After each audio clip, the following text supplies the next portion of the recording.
Motor bormi? Actionmi? Men voqealar rivojini niyaga taxlayman. Bo'ladigan bola hali uylanmagan. Hali birinchi turmushi bo'lgan. Qizda ikkinchi turmushga chiqish arafasida.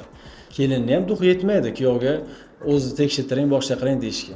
Endi u menimcha men o'ylayman, domlayim endi bu urug'ingiz nolligini yashirib turib uylaning demasa kerak, endi domlalar ham biladi bu narsani. Va shuni yashirib qizini erga bermoqchi. Qarangda.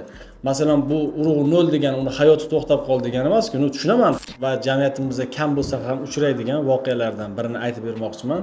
Bir ayol keldi, 60 yoshlar atrofida qizini bitta turmushi buzilgan qizi bor ekan, turmushi buzilib bitta farzandi bilan uyda qaytgan ekan u qizi va shu qiziga sovchi kelgan. U sovchi bo'ladigan bola hali uylanmagan.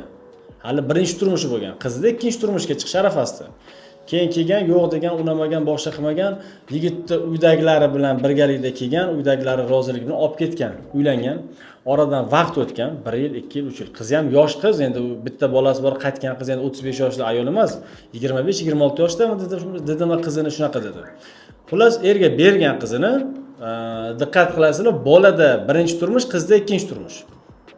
Bunaqa holatlar o'zimda ham har kim ikkita uchta holatda bo'ladi. Keyin oradan vaqt o'tgan, 1 yil, 2 yil, 3 yil vaqt o'tgan, farzand bo'lmayapti. Farzand bo'lmaganidan keyin qaynona so'rolmayapti boladan. Chunki uyaladi. Chunki u qizini ket desa ajrattirib olishga, mahallani gap so'zi deydi degan narsadan xijolat bo'ladi-da, kuyovga ayta olmayapti. Kuyov nima gap, nima so'z tekshirtiring o'zi deb. Kelinni ham duxi yetmaydi kuyovga o'zi tekshirtiring, boshqa qiling deyishga. Yuravergan, shu bilan vaqt o'tgan, 2-3 yil o'tgan. Hop, orada oxiri bu gaplarni misa chiqqan, boshqa qilgan. Bolani o'zini chaqirtirdim, keldi, qarasam ahvol yomon, urug' nol, sekretor azospermiya, moyaklar rivojlanmagan, tuxum ichida urug' ishlab chiqaradigan hujayralar ham yo'q. Shu muammosi borligini bilib turib, bolali ayolga uylangan. Bolali ayolga uylanganda nimaga bunaqa ish qildingiz? Xo'p, shuni aytib eshitib qilsangiz ham bo'lardi-ku deyman. Masalan, hamma masalan siz urug'ingiz nolligini bilgandan keyin hech kim ham ayol tashab ketmaydi. Bu bir hayotning sinovi, Allohning sinovi. Hammasi ham tashab ketavermaydi. Masalan, 100 tadan bitta, ikkita, 5 tasi tashab ketar. Men ko'p oilalarni ko'rganman. Erim urug' nol bo'lsa ham 8 yil, 10 yil yashab yurgan, sabr qilgan, boshqa qilgan. Qo'rqqan xullas, tashab ketib qolsa-chi degan fikr bo'lgan, qo'rqqan. Keyin boyagi bola bilan shu chuqurlashib gaplashganda kim unaqa taklif berdi desam, masjidga bordim dedi, domladan so'radim dedi. Menda shunaqa holat ekan, urug'im nol ekan. Menda dedi farzand bo'lmas ekan. Men bepusht ekanman. Doktorlar shunaqa tashxis qo'yishdi. Domla nima qilay deb so'raganda domla aytibdi, "Yo oila qurib, ayolingiz bilan gaplashib, kelishib, farzand asrab olib, oilangizni davom ettiring" debdi. Yoki bo'lmasam bolali ayolga uylaning debdi. Endi u menimcha men o'ylayman, domlayim endi bu urug'ingiz nolligini yashirib turib uylaning demasa kerak, endi domlalar ham biladi bu narsani, aytib eshitib qilish kerak, chunki u birovning haqqini, hayotini yeyapti-yu. Masalan, diniy tomondan, islomiy tomondan keladigan bo'lsangiz ham, u birovning hayotini bekorga sarf qilish, haqqini yeyish bu masalan jamiyatda ham, islomda ham, dinda ham to'g'ri kelmaydigan holatda. O'sha xullas qissadan hissa nima demoqchimanki, oldindan aytish kerak. Men yosh qizlar keladi, qizimni dedi, onasi aytadi, erga bermoqchiman dedim. Hayzi kelmaydi deydi.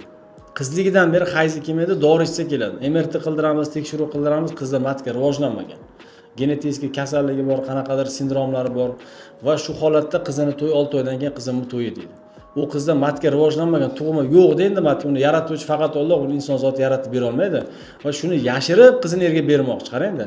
Men aytdim, "Opa, buni yashirish kerak emas. Siz ana bitta bolani hayotini dabdalasini chiqarasiz, rasvo qilib tashlaysiz. Ertaga buni izidan qancha doktor yuradi, boshqa qiladi, baribir bularning oilasi uzoqqa bormaydi. Ertaga bu bolaning ota-onasining orzu havasi bor. Bitta o'g'il bo'lishi mumkin oilada.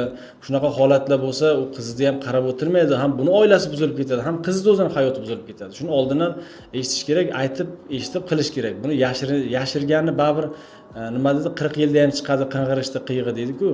Bolalarda ham shunaqa, yashirish kerak emas, kartani ochib o'ynash kerak. Nima holat bo'lsa, peshonadan Alloh dardini berdimi, shifosini ham beradi. yechimini ham qilib beradi. Mayli bir kam dunyosi shudir. Hammani bir kam dunyosi bor. Bundan batari bo'lishi mumkindi. Qulog'i bor, ko'zi bor, burni bor, eshitadi, tan biladi, hid biladi, kuchi bilagida kuchi bor.